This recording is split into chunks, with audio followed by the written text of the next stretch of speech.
Hello and welcome to the Cinematic Dogma podcast. This is Jose and I'm joined by my other half, Blake. It's good to be here. Thanks, Jose. And what are we going to be talking about? It has been a while, but what is the movie of the day? We had to take an unintended break, but now we're back, ready to tell you what you should think and feel about films. So today we're going to be talking about A Quiet Place, Day 1, directed by Michael Sarnoski. Sorry if I mispronounced that. Michael Sarnoski and starred by Lupita Nyong'o and Joseph Quinn, that we were not that familiar with him. Joseph Quinn, Alex Wolff, I'm not familiar with him either, and I'm going to butcher his name because I can't see it now, but Jimon Honsu, whom I love. Yeah. That I was surprised, but he was in the other A Quiet Place movies that I don't remember much of. He was? Yeah, he was. I mean, we're not going to be spoiling much, but it sounds like he had maybe minor roles in the other two. Interesting. I don't remember maybe that was the either, but name. I'm always happy to watch him. Okay, that's good. And why did we decide towards this? Why did we choose it? I believe this was my pick, right? And as I get so. older, I realize I'm willing to work for films sometimes, but sometimes I just want something fun. And I consider anything Emily Blunt is in fun besides Jumanji. I tried to watch that the other day and I was like, no, thank you. I like John Krasinski. I like Emily Blunt. I actually thought the first one, it wasn't groundbreaking, but it was a fun 90 minutes in a theater, and that I think is why I chose it. Okay, so basically, if I can summarize it, is that sometimes you want to think, and sometimes you want to just not think. Yes, exactly. And this movie caters to the second sensitivity. This is no Tar. Nothing. This is a different nostalgic. No, and that's something interesting. I think that the runtime was 90 minutes, almost by the clock, that it almost felt like, hey, someone crafted this movie with some expectations in mind. It's instead of thinking about what is the story that you want to tell from the get-go, it's a bit more hey, let's set the constraints and then just fill the gap, in whatever way we can. It's like David Lynch's approach to Inland Empire. Let's not have a story. Let's just have ideas. Okay, Exactly. You want to do another A Quiet Place? Okay, just put it in 90 minutes. Do whatever you want. Yeah. And then put a cat. Probably that's going to be the selling point. Yeah. But yeah, I know probably when we watched this movie was probably the opening weekend. Is I know that maybe now is not as fresh. I think that it's already on streaming platforms. Because cinema is surprising, but cinema now is in 1 or 2 months is on streaming platforms. It's crazy. Super fast. Yeah. I'm not upset about it, but it's reducing a bit of the value of going to the cinema, even for blockbusters like this. But should we summarize it? I mean, without going too much detail into the ending, we can still save it. People can still want to watch it. Yeah. I can do a bit of a summary, 30 seconds. It's not that complex, so you just see what you can get out in 30 to 45 seconds. Okay, all right. Sure. Is that the story follows Sammy, that is a cancer patient in a hospice in New York. And they take them, some of the hospice patients, to Manhattan, I think. Yep. I don't know if it's Manhattan or Brooklyn. Okay, Manhattan, to just see a play. And while we are on that play, is the incident where the aliens, or the monsters, that they are the enemies of all of these Quiet Place movies, arrive into Earth and start slaughtering everyone. So the movie follows Sammy as some kind of road trip across New York, in some kind of personal trip that he has, that he wants to get pizza from a special place. Along the way, it's we also meet up Eric. It's where her dad used to take her to get pizza when her dad was alive. Yeah, I think that at the beginning they don't mention too much about that. She wants pizza. And she was picked up from a very particular place that is in Harlem. And then is when we actually... It's almost like they realize half through the writing the script that is like, we can give a tiny bit more of background to this character, no? And then is when they add like the part of, hey, it has to be that place because of reasons, personal reasons. And also she has a cat, and the cat is probably the most well-behaved cat. Do you remember the name of the cat?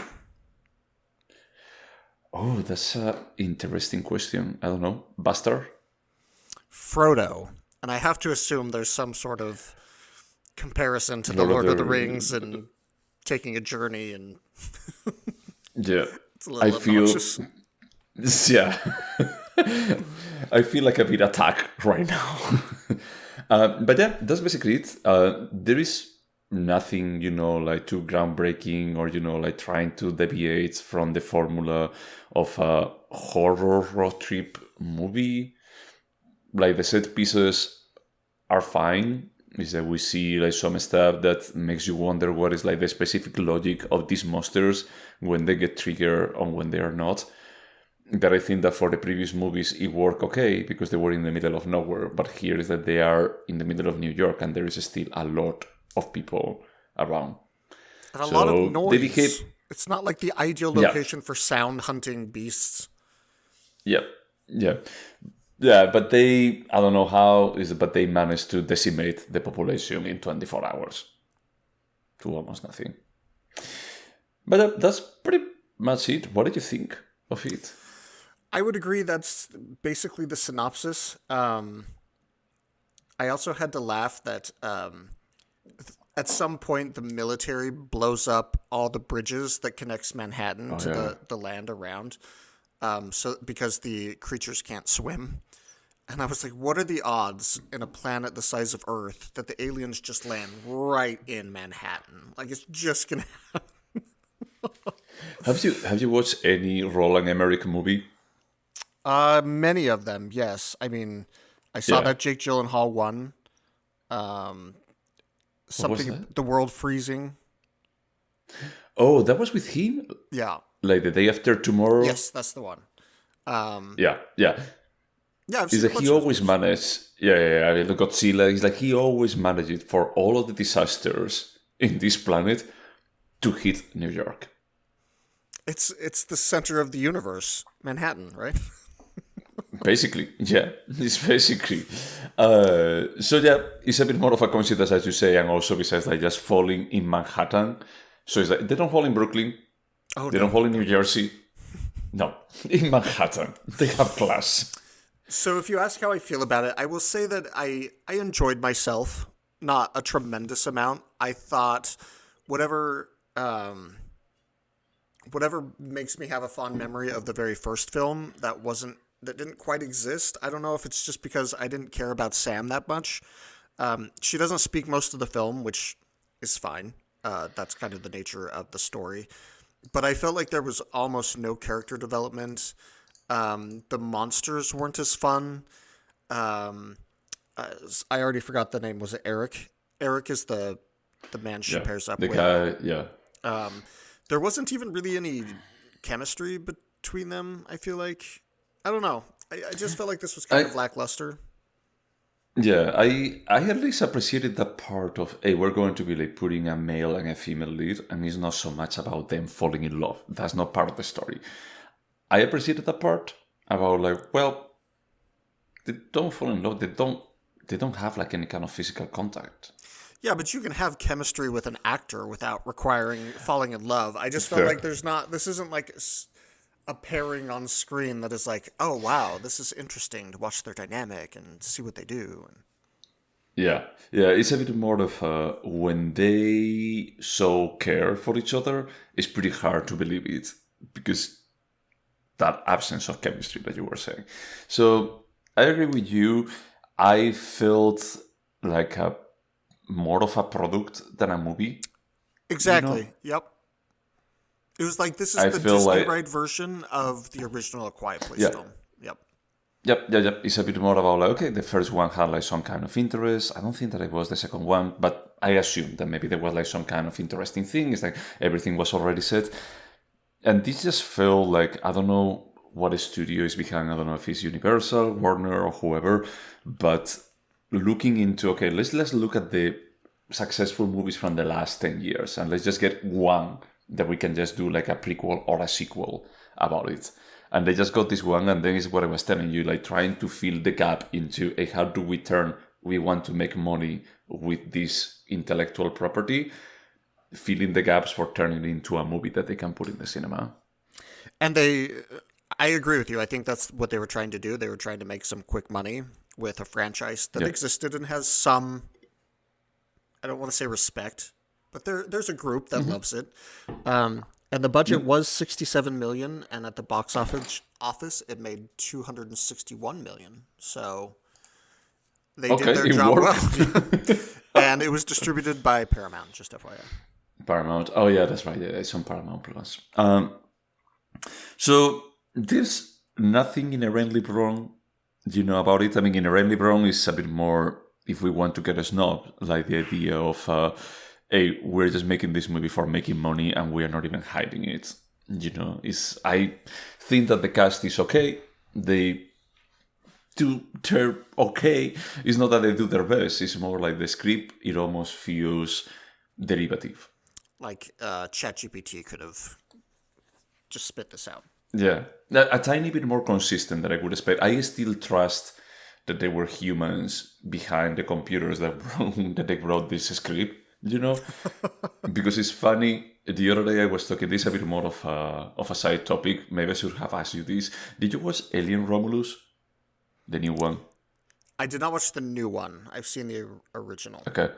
The previous ones. So they told me, like a coworker told me that this script, I'm sure that it was written by ChatGPT. Oh, really? It's that bad? It makes no sense. Yeah, it's like there is no consistency on behavior. There is no consistency on motivations or anything. It's all over the place. It's just an excuse for just like getting like young people to get slaughtered by aliens. What a pity. I mean, I intended on seeing that film in the theater, so I checked the reviews, and they were pretty good. Well, to be fair, I'm looking at the Wikipedia article for A Quiet Place Day 1, and out of 270 critics on Rotten Tomatoes, 86% of them are positive. And I feel like that's exaggerated, so maybe we're just overly praising films that are like okay if they're released in theaters, since there's like nothing else there. Yeah. Well, but it's like what Rotten Tomatoes does is like this. A Quiet Place is not bad. It's not bad unless you want to get a snob and just say like, hey, this is not pushing cinema as an art. It's not even respecting the medium as a potential art medium. It's just like a product. It's a blockbuster. It's like we always respected blockbusters. It's like even the Indiana Jones movies, they used to be blockbusters. There were better blockbusters than this. This is a derivative blockbuster, but it's not bad. So it's like I completely understand that this movie would have like an 80 or a 90 in Rotten Tomatoes because it's not bad. Now, if you look at the score, is that this score may be like a 5.5, 6 tops. Like it's okay. It's like, and there is a place for movies like that in the world, right? Sometimes we just want to be entertained and not think about things. But it's not going to be like living. It doesn't have like any kind of gravitas or any kind of how to say like remnant after one, like an aftertaste of I'm going to think about it. It's like my brain ejected most of this movie. I agree with you, and the reason I paused a second earlier is because I do think the first film had a little bit of that, like Emily Blunt giving birth in that bathtub when she can't make a sound. Like there's some moments that were truly stand out, and in this film there weren't any of that. I do think there might have been had Frodo been replaced with a dog. I think then I would have been more emotionally invested. I was going to say that there were points that I felt like a bit for the cat, but then when I thought a bit more about it, it's like, dude, there is no consistency on what these monsters like feel or not, so I'm just being manipulated for trying to care about the cat. And then is when I read that the cat in 60% of the scenes is not a freaking real cat. Oh, really? It's CGI? It's an animatronic. It's an animatronic. Yeah, it's like pretty well made, but it's like the scenes where the cat actually jumps into the water, is that No, bitch. No cat could do that. I'm sorry. I You was just cannot going to train say the that cat. makes more sense. Yeah. Yeah, yeah. It's like, all of that part was like, okay, you have to really be an amazing trainer for actually getting a cat to do Cat to that. swim. It's Yeah, interesting yeah. that I do think that John Krasinski has some higher taste in film, and he still wrote the story for this.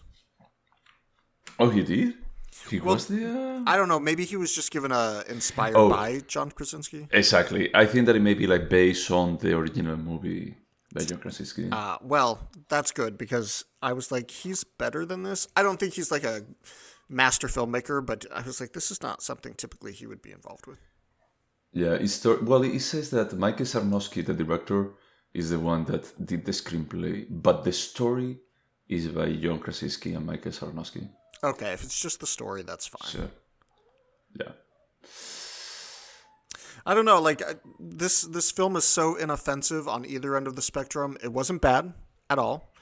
It wasn't good. It was just so middle of the road. I don't know, not middle of the road. It's fine. I had a good August evening in a cool movie theater watching this film for exactly 90 minutes, and then I went home and never thought about this film again. Yeah, I agree with you, and I felt. I don't know if I mentioned this, but for me it felt like a window to another way of enjoying cinema. It's like, you know me, it's like I go to the GNC skill, like catch like random movies that they are like playing there, or like go to the Music Box Theater here also in Chicago, and it's like if they have like something special, it's like we try to follow like a bit more of independent kind of cinema, or even like when it's mainstream, it's a bit more okay, it's mainstream, but it's not something like this. Is that this felt even like the trailers. I think that I told you this, that the trailers felt like they were directed to a part of the country that I don't interact with, that for me doesn't exist. Are you talking about flyover like in my sticks? echo chamber?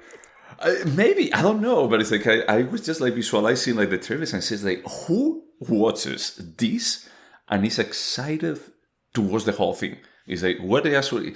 I was like, one of them was about like an adaptation of a bestseller, and it felt like the most tried thing that I ever seen in my life. Like girl meets boy in a flower shop. Is like boy and girl falls in love, but when they are married, is like he becomes like super abusive with her, and then one day at work, girl meets a bad boy but with a sweet heart, and then she falls for him, and it's like based on the wall phenomenon. Isn't that was like the thing that actually just like clicked with me about like, okay, first, who the heck reads a book like this? Who the heck reads a book like this? It's like, what this book needs?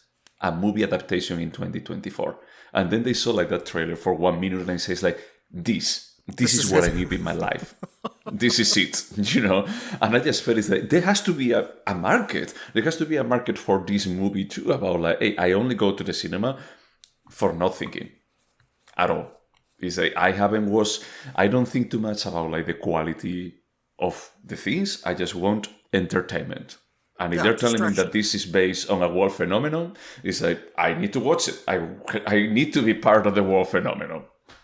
Well, we agree. There's a place for films like this, and it's not necessarily in my heart. Nope, or in my eyes. So yeah, I don't regret it, but it's like as we said, it comes and goes from your brain. It's like inoffensively forgettable.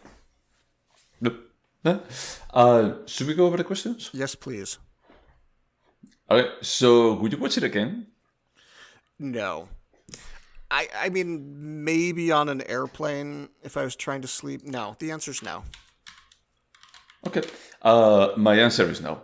I don't even think that in an airplane I would be like, this is going to be good for falling asleep. Not even for that. It wasn't that much fun to rewatch. Like, what's that Sandra Bullock film? The Forgotten City? Oh, yes. Yeah, like a couple of years ago. I've seen that like 4 times on an airplane because that's just fun. It's bad, but it's fun. This film is not bad, but it's not fun either. Okay, yeah, I agree. Would you recommend it? No. No. Yeah, me neither. I think that I would recommend like maybe the first one. About that was good. That's enjoyable. If you look for horror, there are like better horror movies to watch. Would you remember it? No. The answer is no. I'm going to say no too, but I'm surprised that after a month we remember like the general aspects of the movie. I'm going to be honest. I had to study a pretty thorough plot synopsis to remind myself. So that's the reason. Okay, you already have proof that you will remember it. Okay. Is there anything artistic about it? I'm going to have to say no, and I usually can find something, but there was just nothing remarkable in this film. Again, it's not bad. There's just nothing that I was like, wow, that was great acting or great scripting or great production.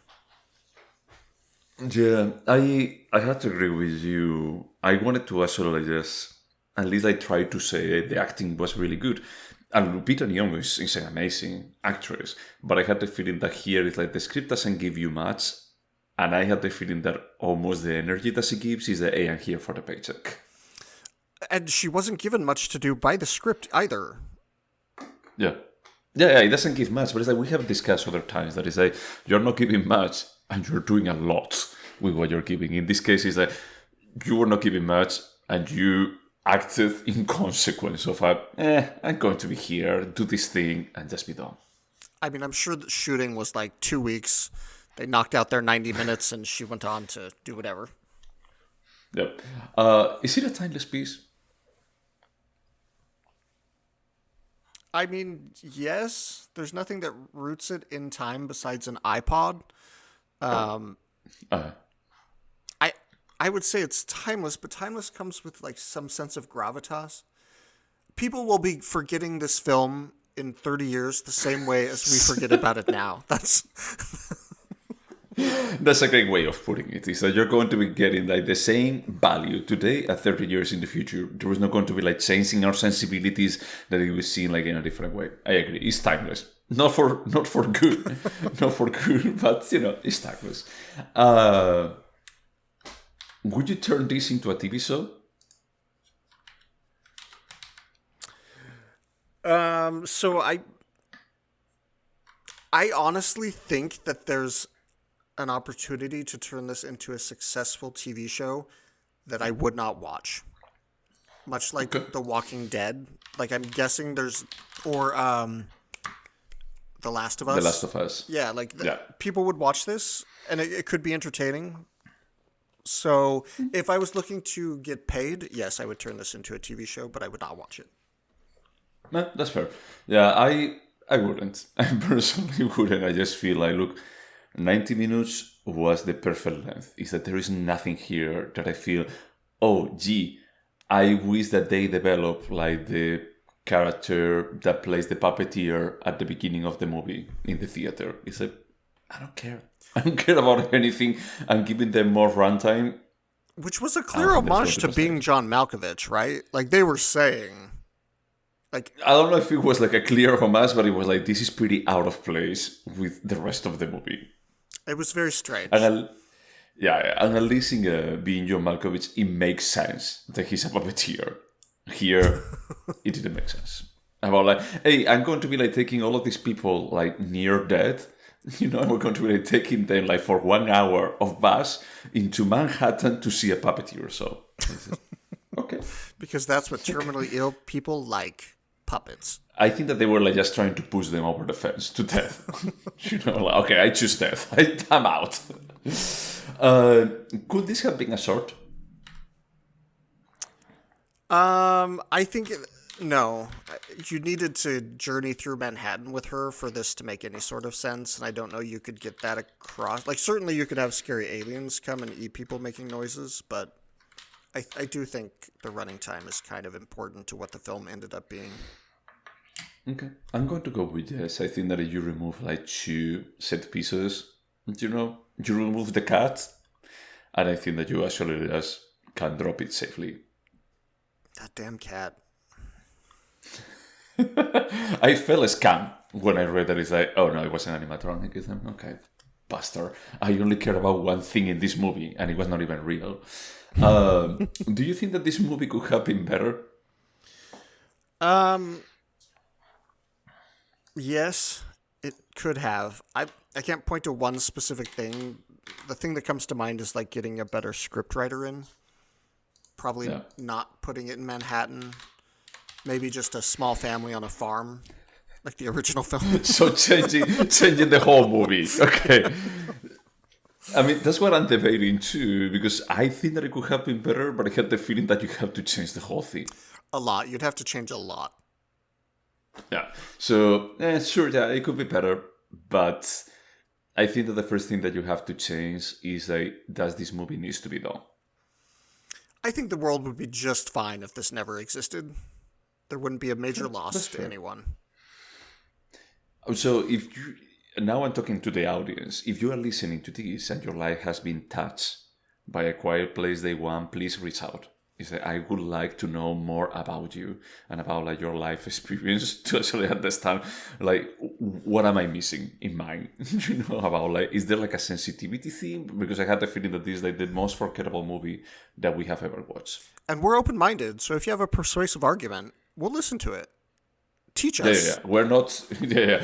I'm not trying to be sarcastic or anything. I'm honestly curious if there is like someone out there that their lives have been like affected in a positive way in any manner by this movie. Maybe they work in the movie, but also I just want to call out that the final scene in the movie, I won't give away spoilers, but it's pretty emotional, or it should be, and I'm pretty susceptible to these big buildups and these cheap emotional payoffs.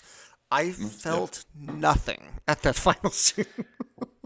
Because the characters are not well written, so you don't care about them in any way. It's like, I care about the cat. And that's pretty much about it. Yep. And it's not even real. So we score. Yes. This was my pick, so you have to score first. Okay. I'm going to go with 5.5. From the perspective that this is not terrible. It's just like a tiny bit about mediocre, but I don't think that it's okay. It's just a product. Yeah, I'm going with 5.52. I mean, it's just slightly better than the most average film. And probably thanks mostly to Lupita, who was a treasure. Maybe she saved it a bit. Yeah, maybe she saved it a bit. It's like if we would never know this if we were actually, maybe with AI, we can have like another version of A Quiet Place Day One, but replacing, I don't know, like a Lupita Nyong'o with, I cannot think, Melissa McCarthy. Chiwetel Ejiofor. I'm probably saying that wrong. Sorry, who? Chiwetel Ejiofor, you know him. He was in 12 Years a Slave. He's this amazing British black actor. Oh, gotcha. Yeah. I mean, I was thinking about like Lupita Nyong'o is a good actress. Let's pick someone that I don't think that they are that good. Sandra Bullock. Let's replace her with Sandra Bullock. Sandra Bullock is good. Didn't she win an Oscar? For The Blind Side, yes, she did. Oh, no. That makes me so sad. Yeah. Okay, anything else before we keep like just insulting other people not related to this movie? I think we've said more than there is to say about A Quiet Place Day One. I think that we said more than probably the executives at Paramount said before deciding that this was a good idea. Yep. I think they just greenlit this paycheck. Yep. And also, I think we've said more words in this podcast than there were in the film. That's probably true. All right. Well, if we don't have anything else to say, we can stop here. And to everyone out there, thank you so much for listening to us, for listening to this Cinematic Dogma podcast. And join us next time, where we tell you how to feel about a different film. Bye.